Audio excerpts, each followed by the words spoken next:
Good afternoon, ladies and gentlemen. My name is Andrew Samwick, and I'm the director of the Nelson A. Rockefeller Center here at Dartmouth.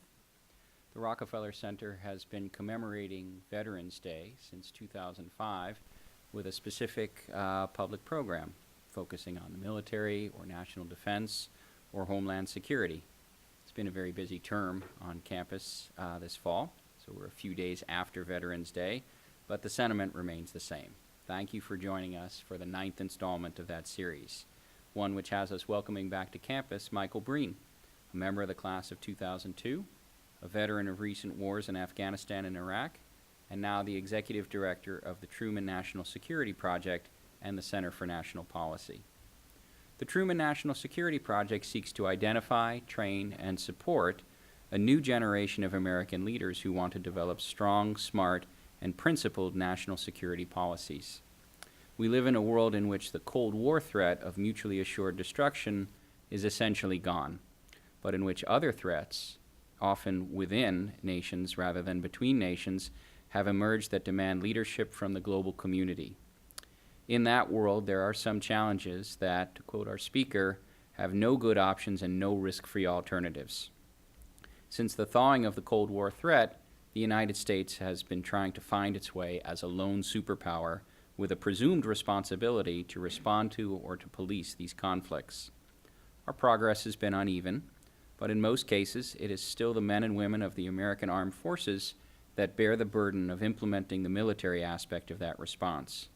Veterans Day is a day to be thankful for the undertaking of these brave men and women who put themselves in harm's way. Mike will speak to us today on the very important and timely topic of why continuing service to your country matters. After graduating from Dartmouth with a government major, Mike earned a JD from the Yale Law School.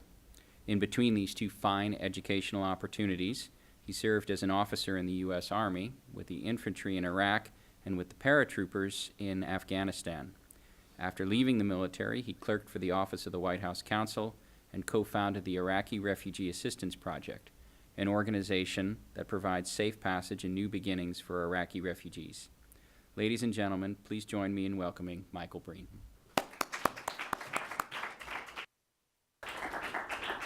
Thanks very much, and thank you for having me. It's sort of strange to be back, especially when you're walking around campus and you see your face like on wanted posters all over the place. But thank you all for coming. Can you raise your hand if you've served in the military, if you're a military veteran? So a lot of people.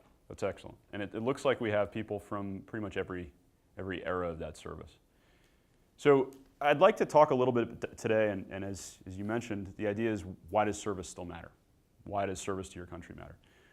And that means two different things to me today. It means, why does continued service for the veterans community matter? Because I think it very, very strongly does. And why does service matter to all of us together?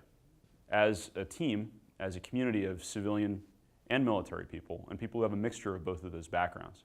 Because I'll argue that in order to solve the kind of global problems, the global affairs challenges that you mentioned, it's going to take that combination of an understanding of military tools and an understanding of the broad range of other tools in order to get that done. But I was asked to come up here because of the Veterans Day week. I know there's been a lot of programming on campus around Veterans Day. This is new.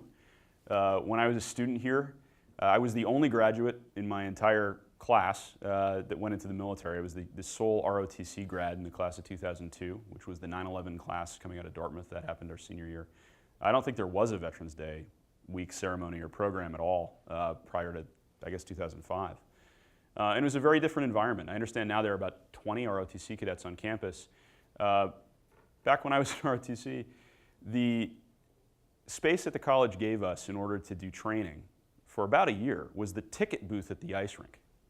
That was the ROTC office during non-game days, right? And then we couldn't even get in during game days. So I think things have changed a little bit, and I think it's been an interesting decade for understanding between civilians and military people about how we can work together to solve problems. But it is the Veterans Day week, and so I want to start by talking a little bit about what a lot of us as veterans, and I can't speak for every veteran, every man or woman's war is different, every man or woman's service is different. My experience has been that two guys standing next to each other in the same firefight might remember it differently the next day, the next hour. But I think there are some things that unite all of us across the generations and across our experiences as we think about this week and what it means, and we think about Memorial Day as it comes up in about 6 months. We often think about and find ourselves, while you're serving, thinking about those who came before you, the veterans who have served this country since it began. For me, that's really hit home in a couple of different ways. I was lucky enough to be mentored by a guy named Bud Knowles, who was a cavalry scout in World War II. Bud was wounded twice. Both times got up out of a field hospital and went back to the front, fought in some of the bloodiest island fighting of the Second World War in the Pacific. And Bud was one of the people, he was a friend of my grandfather's, and he was one of the only people who, after 9/11 and it became obvious I was going to spend my 20s in combat instead of garrison duty in Germany, understood what I was getting myself into and helped me get through it. And helped me get through it after I got back from Iraq, and helped me get through it when I was getting ready to go back into combat in Afghanistan, and really guided me. There was a guy here at Dartmouth who did a similar thing. He was a Vietnam-era veteran named Tom Pristow, who was my sensei at the Aikido and Jiu-Jitsu dojo that's still going on here, I think, Aikibudoin. So many of us have been lucky enough to have guides along the way as we go. The other thing that really hit home to me is the way that these folks have given back as a community. There's an incredible phenomenon that happens when you get back from a tour. Typically, you'll leave a base, a forward operating base. In my case, I'll tell you about leaving Afghanistan one morning. I wake up in a foxhole in a rice paddy where we've been taking fire all night, get into a Humvee, drive to an LZ, get out of the Humvee, get into a helicopter, fly to a base. Get out of the helicopter, get into a military aircraft that does a combat takeoff and fires flares to avoid surface-to-air missile fire, and then fly to Kuwait. And then mix in with a bunch of people on a civilian airliner, a chartered jet, that flies us via Germany to the main hub in Atlanta. And you land at about 4 in the morning, and here you are wearing the same clothes that you woke up in the foxhole in, mixing into the rest of American society. And it's an amazing phenomenon because you see the line of camouflaged troops coming through the security check and mixing in with the line of civilians. And this community you've been part of, this culture you've been part of, these guys you fought with for a year, you all dissipate to connect, catch your connecting flights. And it's like watching dust in the wind as all the khaki uniforms dissipate through the airfield, the airport. But something happens on the way every single time. And remember, it's 4 a.m.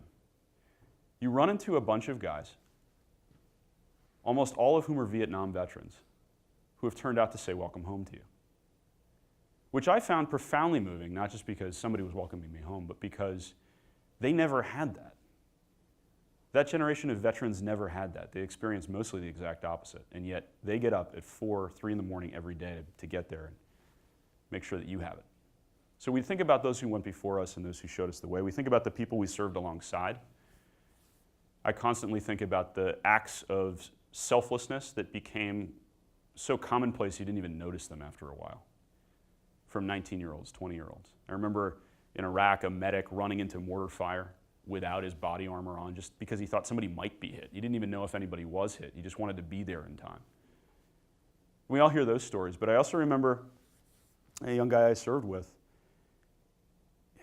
8 months he'd been in Afghanistan. He was supposed to go home for Christmas, and he gave up his leave because somebody else was having a hard time and said, no, you go be with your family because your dad's sick. You go home. And that sort of reflexive, instinctive sacrifice that in civilian life is often hard to come by, in military service is something that becomes so deeply ingrained. And so we think about that. We also think on Veterans Day a lot, even though it's not Memorial Day. We think a lot about the guys who didn't make it back, the men and women who really laid it all down with the flag literally sewn on their shoulders. And I find myself often thinking about what we owe them. Because I think those of us who've served, and many of us in this room have, we knew them at their best. And I think we have this enduring duty to make sure that as a republic, as a country, as a body politic, we don't forget them. There's a religious tradition in Australia. I was a religion minor, so forgive me. And they believe in 2 different forms of death, 2 different stages. There's death that occurs where the person who's died is still remembered by someone who knew them, who's still living. And then there's true and lasting death, when everyone who ever known you is also gone. And I think about that a lot when I think about the people we left behind. Because I think it's our duty to ensure those of us who knew them and those of us who we tell the story to later to make sure that that living memory goes on. Because most of these people were 19, 20 years old, and this country will never know their names. I also think a lot about the people who are serving now and what that experience is like. And so I want to take a minute to talk about the military that we have today and what this generation of veterans looks like. It's surprising for a lot of people. Right now it's night in Afghanistan, and so we all know it's near dawn. And so across that country in very small forward operating bases, tiny little fighting camps, they're 19, 20-year-old Americans, and they're straining into the night listening for the footsteps of someone coming up on their little outpost, their little listening post, wondering if the Claymore mines got turned around in the dark last night and they're pointing at them instead of pointing where they're supposed to be. That's an experience that I think a lot of us we think about when we think about the military, but they're also getting ready to go out and check the health of the livestock in the local villages. And they're also getting ready to go spend 8 hours drinking tea with a tribal shura, negotiating with, in many cases, warlords and tribal leaders, making peace. I spent a lot of time in Afghanistan drinking tea, eating goat, and settling tribal disputes, or trying to. They're also getting ready to go out and train their counterparts in 50 or 60 different countries right now. And train them not just in combat techniques, but in things like human rights, and in things like how to humanely take care of detainees or run a prisoner, which is amazing because we've had tough experiences with that ourselves. The vast majority of what the American military does today is what we started to call getting left of bang, which, if you think about it on a timeline, means doing most of your work before things start exploding, setting the conditions for peace and security in the long run. And so most of our military men and women today spend time teaching, building capacity, and listening, and a very, very small amount of their time fighting, even through 10 years of war. But who are they and where do they come from? Well, most of us know or think we know that the military is primarily poor, overwhelmingly represented by minorities, and is a social measure for people who don't have any other choice in life. The military is a great tool for social mobility, but the rest of that's not true. The modern American military is overwhelmingly middle class and economically representative of the country as a whole. The modern American military is almost exactly ethnically representative of the country as a whole in terms of its makeup. The modern American military is more educated than the civilian population at baseline, especially when you consider the people who come out of the military and go on to pursue degrees afterward. But even if you just look at the uniformed military, both in terms of high school and college attainment, beats the country. And the list goes on and on and on.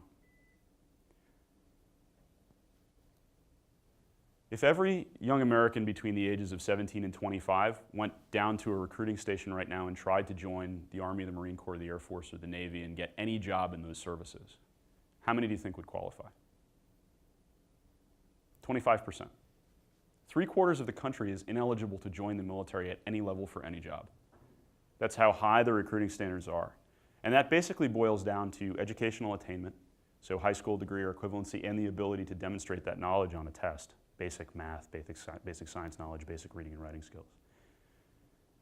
A childhood obesity epidemic that's so bad that quite a number of young Americans, the Army looks at you and says, you know what, even if we make you run in circles for the next 6 months of your life, we can't get you in good enough shape to be a soldier. And criminal history. But the requirements are so high that, again, 3/4 of the country can't join. So you're talking about a highly educated, ethnically representative force that's 1/4 of the country that's elite. Another thing that's amazing about this is that something like 85% of the force today has known nothing but war. This is unique in the American experience. We have a standing military that overwhelmingly has never served in peacetime because of the duration of these wars. The length of these wars is staggering. I got to Afghanistan in 2005, so the war was already 3 years old or something. It was more than that. About as old as World War II when I got there. And I've had the amazingly strange experience of looking at news footage of young lieutenants leading platoons in the same valleys and the same villages where I led a platoon and later a company, and saying, that guy was in junior high school when I was a lieutenant in that valley. That's amazing. That's amazing. I mean, I could have gone to speak to that guy's Boy Scout troop as a returning veteran, and now he's a platoon leader. And the village elders are the same people. You recognize them on television. It's the same people. We've never had an experience like this as a country, not really. Vietnam approaches it, but no. Where it's gone on that long, and where an all-volunteer force has fought for that long. And that's a key point about who's in the military today. Every single one of them is a volunteer. This is also unique in the American experience, just about. They all signed up for this. So the question, I think, is why, right? Who signs up for this, for such a life? Who signs up for this? And everybody's got a different reason. Everybody signs up, I think, for a different reason, except I think there's one thing that unites every single person who's ever volunteered to serve. I think that their service, the service of every veteran in this room, is and was an act of faith, an act of profound faith. We believe in civilian control of the military very deeply in this country, and I think it's the right thing. If you don't like it, go to Pakistan and there'll be a coup next week, right? Civilian control of the military is incredibly important. But that means that when you sign up, what you're saying is, I bet my life on the functioning of my body politic and on the sound judgment and good character of my neighbors. Because they decide, not you, when you're going to face battle, that awful sting of war. They decide. And I think there's something profound in that.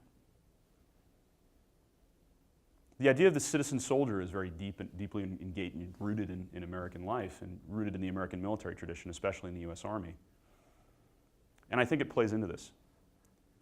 So when we talk about what we owe veterans, and there's a lot of talk about this, we owe them benefits, we owe them programs. I think the most profound thing we owe veterans is citizenship, is the rewarding of that faith that they had when they first signed up. I also think that as a veterans community, and there are a number of us, I worked with Mike Rodriguez before and others, as a veterans community, we've also got to decide, as a post-9/11 group especially, what our story is going to be. We're still pretty young. And so the question for us is, are we going to continue to serve, or is it going to be mostly about what we're owed? And I think we're still answering that question. Every generation of veterans has a narrative that attaches to it. Hey, Jeff. Ladies and gentlemen, Jeffrey Hafner, 02. Every generation of veterans has a narrative that attaches to it. It's usually incomplete. For the World War II generation, they're the greatest generation. They absolutely achieved mountains. But many of them came home and many of them struggled with their experiences. Many of them spent the rest of their lives struggling with their experiences. The Vietnam generation, the narrative that attached to the Vietnam generation was that they were a lost generation, that they had been betrayed by the country, that they were deeply troubled and in need of services. A lot of them were. The Secretary of Defense and the Secretary of State right now are Vietnam veterans. This is a generation that has achieved very much in American public life. So these narratives are incomplete. The question is, though, for the post-9/11 generation, what's our narrative going to be? I think if you look at the global challenges we face as a country, the answer must be that we continued to serve. And the answer must be that we didn't do it as an insular community of veterans, but that we did it in conjunction and in partnership with civilians from every walk of American life and every corner of the society. The nature of national security has fundamentally changed, I believe. In the 21st century, the primary threat to human life is not interstate war. That's a massive departure from the 20th. We do face threats from within states. Those threats get really dangerous when they become transnational, when they come out of a failing state and spread across the globe. Think Al-Qaeda. But also think pandemic disease. Also think climate change. The greatest threats to human societies in the 21st century are global collective action problems that defy existing security tools. You cannot stop a bioterrorist with a main battle tank, no matter how hard you try. And there is no deterrent strategy for pandemic disease. It's a microbe. And so the question is, can we come together as a global community and manage these threats? The first people to really talk about this often are military people. Somebody asked the commander of the Navy's, or the entire military specific command recently, what his greatest threats were. This is the 4-star admiral who's in charge of all US military forces in the entire Pacific Basin. He's got North Korea. He's got China. He's got Al-Qaeda in 3 different countries. In the Philippines, dealing with all kinds of problems. And his answer was climate change. 4-star military officer saying that his greatest security threat is something he has very few tools to directly address, and he certainly can't face on the battlefield. These are the kind of problems that require not just risk-based, fear-based security thinking, but also innovation and the willingness to seize opportunity. They require not just a deep understanding of the threats that can emerge from other societies, but a profound faith and understanding in what lies in human potential, both in our own society and around the world. And fortunately, there's a precedent for this in our strategic culture. My organization is named after the Truman administration. I want to talk about a member of that administration who's not Harry Truman, George Marshall. 4-star general, 5-star general, sorry. One of the greatest strategists, if not the greatest strategist the country's ever produced, the architect strategically of the victory in World War II, a lifelong soldier. Marshall's best known today for the Marshall Plan. Having won the greatest military victory in the history of this country and possibly the world, Marshall saw that as a down payment on a future worth creating with the rest of the 20th century. A soldier made the biggest bet on democracy and human opportunity and economic development in the history of the world, in Europe and in Japan, in the Pacific. Because he understood that the future security of the United States depended not on military strength, but on a world worth creating that human beings could embrace, that they wouldn't push back against, but that they could flourish within. That's the kind of military strategic thinking that the problems we face today demand. I think military people have a big role to play in that. Those of us who've served, those of us who continue to serve, but we cannot do it alone. We've got to make partnerships. And we've got to understand together that this country, all of us, our society, has a massive stake in the new, changing, hyper-connected world we live in today. There's an isolationist tide in this country that I think we really ought to be worried about. A sense that, yeah, the Cold War's over.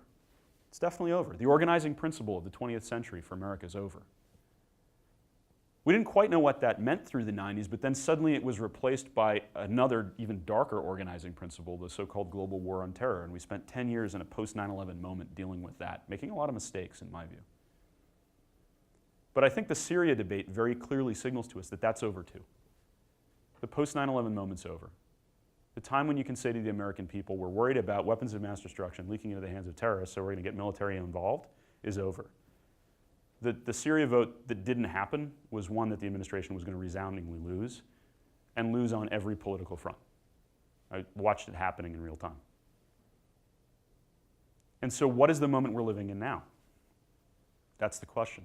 And there's an instinct to pull back to a simplistic time that says, well, we've got these two big oceans, and the Canadians to our north are probably not coming south anytime soon, you know, in a bloody bearded horde. We were talking about this earlier. The Canadians are a poor substitute for the Visigoths. They're not coming. So what's the unifying principle? What's the unifying threat? I think it's got to be seen instead as an opportunity. We've been unified behind threats for both of these things. The Cold War, the GWAT, these are threat-based unifying principles. Now we have the opportunity to deal with a future worth creating. We've got to do that together, but we can't pull back as a country or as a body politic from the world, which you see in our politics, and I think you'll definitely see in 2016, a lot of Americans are really, really tempted to do. We can't do it. We can't do it because of the threats we face.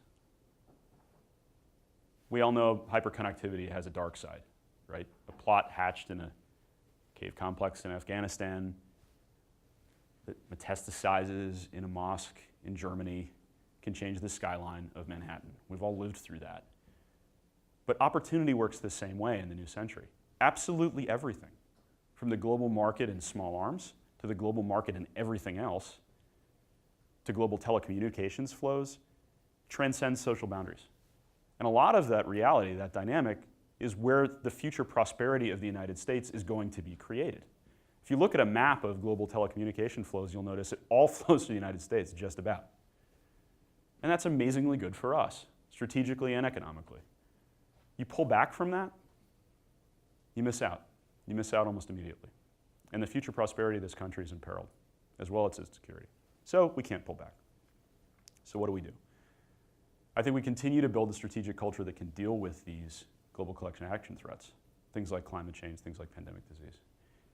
And that's why I say service matters. That's why I say service matters. Not just for the continuing service of military people. They have a lot to give, though. I want to push back on this conception that returning veterans is about veterans' employment and returning veterans is about services. It's about those things. And we need to get better at welcoming people who spent the last decade on the battlefield back into our towns and back into our cities and back into our companies and our schools. And a lot of places like Dartmouth have really led the way on that. And I'm proud at President Wright and now this continuing initiative to bring undergraduate veterans to Dartmouth. I think it's fantastic. But I think we've got to, in some ways, shift our thinking beyond that, think bigger. These are people with tremendous skills who've had tremendous responsibility at an incredibly young age and who've been on the leading edge of that changing and hyper-connected world in places we can't pronounce, talking to people that as a country we don't understand or typically talk to.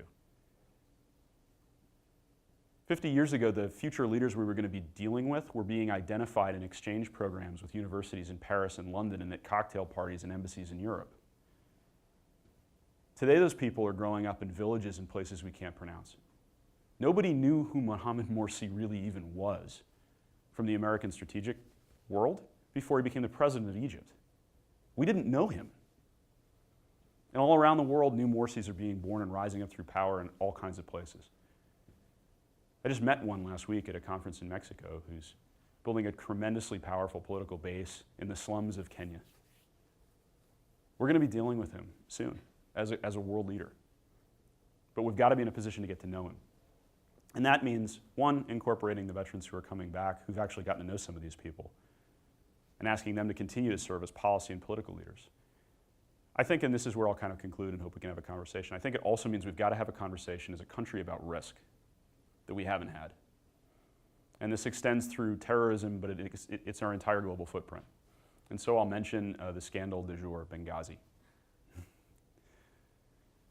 And I don't want to talk about what it seems like the political talking points on Benghazi are, but I do want to make a point.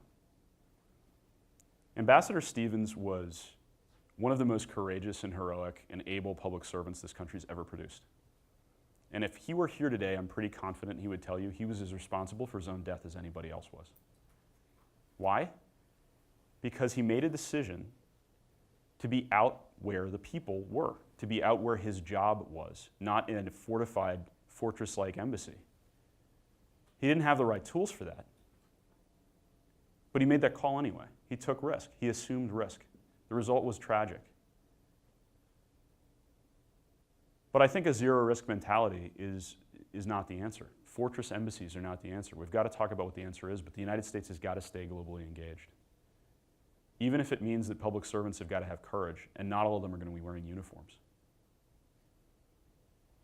So I hope that, as some of you are students, as you're thinking about graduating, what you're going to go do forward, consider the military certainly, consider other careers. But think about being out there where the 21st century is being written, in those dirty, muddy places. Get out there and get to know some of these people. Get out there and take a little bit of risk. Because the country really, really needs you to do it. And our future absolutely depends on it. So thanks for that. I hope we can have a conversation and look forward to hopefully hearing from some people. And you can come down closer if you want to. It's okay.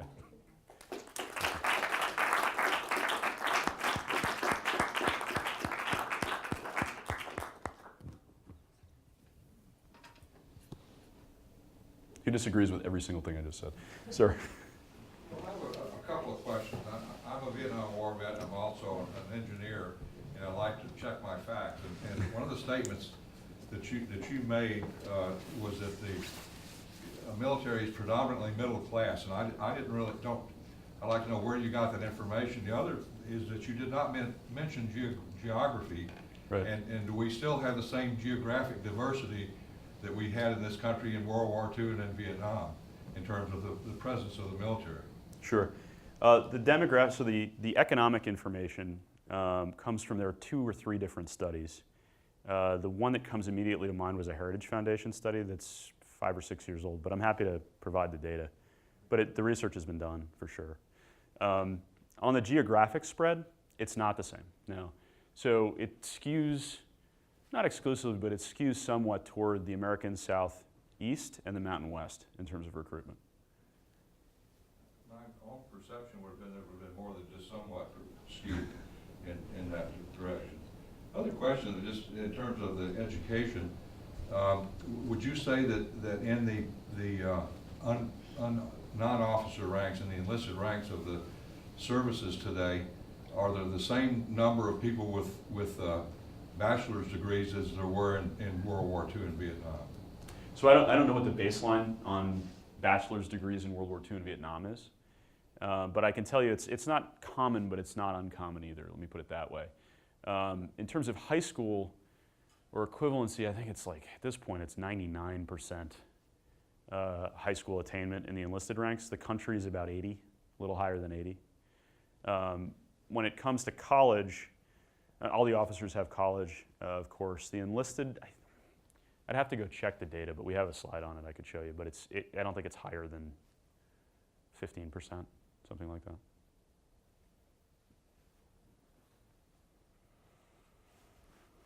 Sir? So is the military the only way for young people to get out there and see the world? I mean, from your perspective? What are the other organizations that operate on a national scale that get students, young people out there and engaged, watching the 21st century as it gets written? Yeah, it's a great question. Is the military the only way to get out and see the world? No, it's not. It's a pretty good way to do it, or see parts of the world anyway. And often parts of the world that no other organization is going to let you see. But there's a lot that people do. We see a lot of young Americans, you meet them all over the world. It's the Peace Corps, that's still up and running and working pretty well, depending on who you ask. But there are a lot of NGOs that we find people working with, often because the NGO community is a place where you can, USAID is not what it used to be, right? So there was a time when the U.S. Agency for International Development was the world's, flagship sort of civil engineering and development organization. They had a very rapid response capability and a lot of resources. Today they mostly channel contracts. They have a smaller staff, and that staff is not exposed to risk in the way that they used to be, even though they want to be a lot. And we saw the limits of USAID's current capabilities pretty strongly during the Afghan surge a couple of years ago in southern Afghanistan, where there was the call for a civilian surge and it didn't quite show up because the capabilities had atrophied so much. I think that's a massive security threat, by the way, before I talk about these organizations. There are more members of military marching bands today than the State Department has diplomats. That's the financial choice we've made. I think it's crazy. It's crazy because you're taking the full range of tools you might have to engage with the world and you're making sure that all the tools are guns. And it's a budgetary choice. Budgets are strategy, and that's a budgetary choice that Congress makes every single year. The reasons are fairly obvious. You can't manufacture a diplomat in 50 different states, right? So there's a huge sort of pork problem here. But that's the choice we make. Anyway, so you see a lot of people working with NGOs on the ground. Small, scrappy ones and ones we've all heard of, like Doctors Without Borders and things like that. I recently found out that there's one called Clowns Without Borders. That's a real thing. I can't encourage anybody to join it. Clowns Sans Frontières, you should check it out. But yeah, you see a lot of people working with NGOs abroad. In government, you have the State Department, and that's still the State Department. You can go abroad and you can become a foreign service officer, and that's a fantastic thing to do. There are a number of other federal agencies that will put you overseas. The FBI has a lot of people overseas. Believe it or not, the New York Police Department has a ton of people overseas that are doing work. So there's a bunch of different avenues for this. One way to think about it, I used to travel in Afghanistan sometimes in a Humvee with 4 guys in it. It was myself and another paratrooper or special forces soldier, a diplomat from the State Department, and a development rep from USAID. And I think if you take any one of those capabilities out of the Humvee, we wouldn't be able to do our jobs. You really need all 4 of those people in that vehicle.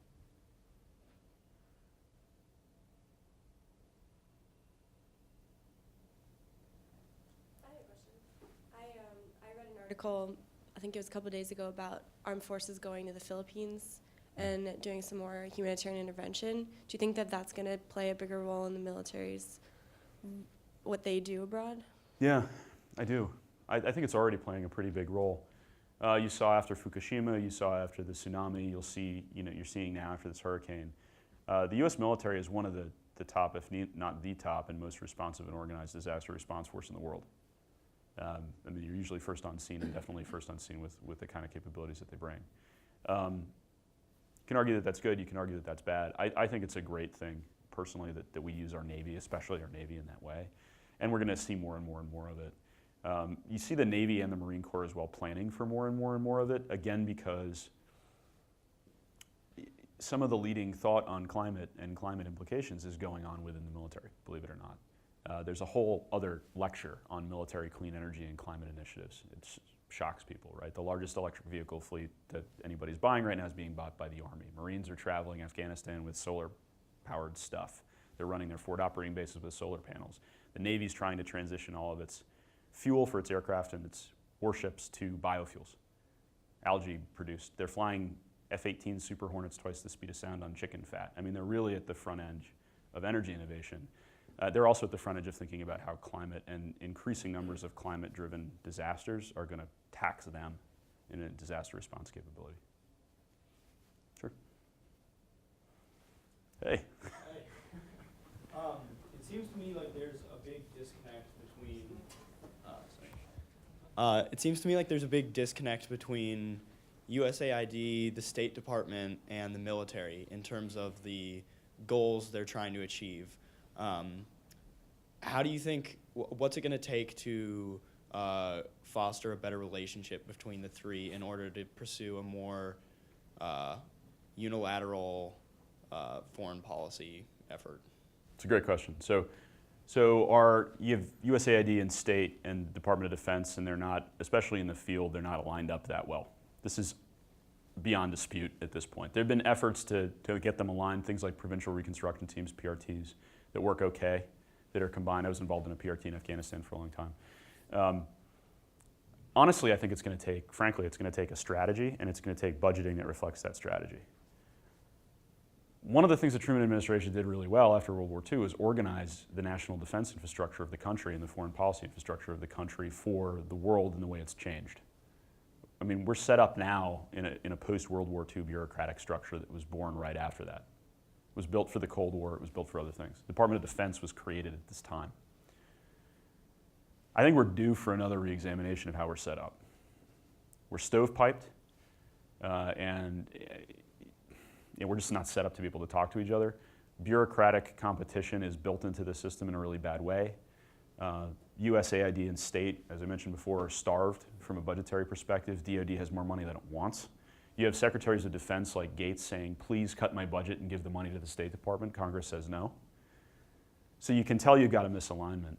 There's also just the mere fact that in order to get anything done, you've got to go all the way up to the interagency process that exists above all of these agencies. That's fine if you're trying to set yourself up to negotiate around a unified strategy that involves blunting the power of the other superpower, and your military is basically set up to fight a war against one opponent that's fairly predictable and a bunch of proxy wars. It doesn't work in a world that's not organized that way. So I think we've got to break it down. A lot of what we do at my organization at Truman, as you know, is try to create what we call Track 2 Washington opportunities, try to make sure that the people who need to do business together in the field get to know each other and have back-channel ways of talking and collaborating so that we don't have to rely on the bureaucracy, which is a pretty good sign if civil society is trying to like out-engineer the bureaucracy, that you should probably reorganize the bureaucracy.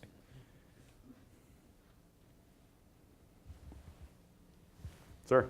Yeah, another question, and your thoughts about the re-implementation of the draft. I am involved in a nonprofit organization here that helps support veterans, and we have a very aging veteran population here. We have a lot of World War II and Vietnam and some after that, but we don't have very many new recruits that are in the Northeast here, and if you don't have them, you're going to lose us politically, down the road, not necessarily right now, but if you don't have people that are serving and coming back and telling the stories of being in the service, so I'm just interested in what your thoughts are about the draft in order to bring back some sort of geographic uniformity in the armed services. These are great questions. So, World War II to Vietnam, you got something like 12–15% of the country serving because of the draft. This conflict, you have 1/2 of 1%. So you're dealing with a very, very small veterans population, period, because of the all-volunteer force, which we went to in 1973, as you know. The question about the draft is a really good one. I think it might be good for society, and I think it might be bad for the military, to be honest. We have this highly educated, this very professional force that's based on a long service professional, based on the idea that it takes 3 years to really train somebody so they're good at their job. And the kinds of conflicts we're in, combined with U.S. military culture, the U.S. military has a long-standing tradition of, more than any other military, and certainly any other institution in any society I'm aware of, pushing tremendous authority down to people who are very, very young, very quickly, which I think is actually part of the secret sauce that makes us so good. But when you combine that with the incredible complexity of the fights we're in, and a young infantryman today is not even a 20-year-old PFC, 22-year-old corporal, 23-year-old lieutenant. They don't just have to know how to storm a beach, take a building, assault, defend. They have to know how to negotiate. They have to know how to do public health. They have to know how to gather human intelligence in a complex society where they don't speak the language and they don't know anybody. I mean, there's a debate about whether this counterinsurgency thing is completely overtaxing the capabilities of any 19-year-old. I would argue it probably is. So reinstituting the draft, you would get a lot of new skills, and you also get a lot of people who didn't want to be there. I led a platoon of paratroopers in the Korangal Valley in Afghanistan for a year. 85% of the ordnance dropped in the whole country was dropped in that valley. It's 3 miles long. I cannot imagine. I had a challenging year. I cannot imagine the challenge of leading people who did not want to be there through that experience. I don't think we could have done it. Not at the level of effectiveness we did, and I certainly don't know if we could have done it and gotten everybody out alive, which we did. The societal question, though, is a really valid one. Well, there are other ways of solving that problem. I mean, you know, we've solved diversity issues, and you can say, well, you can't bring in another guy from Texas or Georgia until you get one from Vermont or New Hampshire. You know. Yeah, I mean, there's ways to look at it. We strained the I mean, just to play the devil's advocate, we restrained the all-volunteer force to the breaking point for the last 10 years. We were doing things like stop-lossing people. You finished your 4 years, Army says, sorry, you can't get out. We did have a draft in Iraq. We just drafted people who had already served. We had the inactive ready reserve, which is just a list of people that should be called up in the event of like massive national World War III level conflict. It's all the military trained individuals who've served. That's what it is. It's a list of those people. We did involuntary call-ups off that list. I must know 5 guys who did 2 tours, got out, got married, in one case, first kid, and he's sitting there on Christmas Eve and he gets the telegram saying, report because you're going back in. He's been a civilian for 6 months. Guys are getting pulled out of grad school. We drafted most of my year group to go fight 3rd year tours because we didn't have anybody else to send. So I think there's a real question as a society. I mean, I talked about the narrow question of military efficiency. I think that's very narrow compared to the larger social question. As a democracy, as a representative democracy, is it a good idea to fight 12-year-long wars with 0.5% of your society? That hasn't worked out too well historically.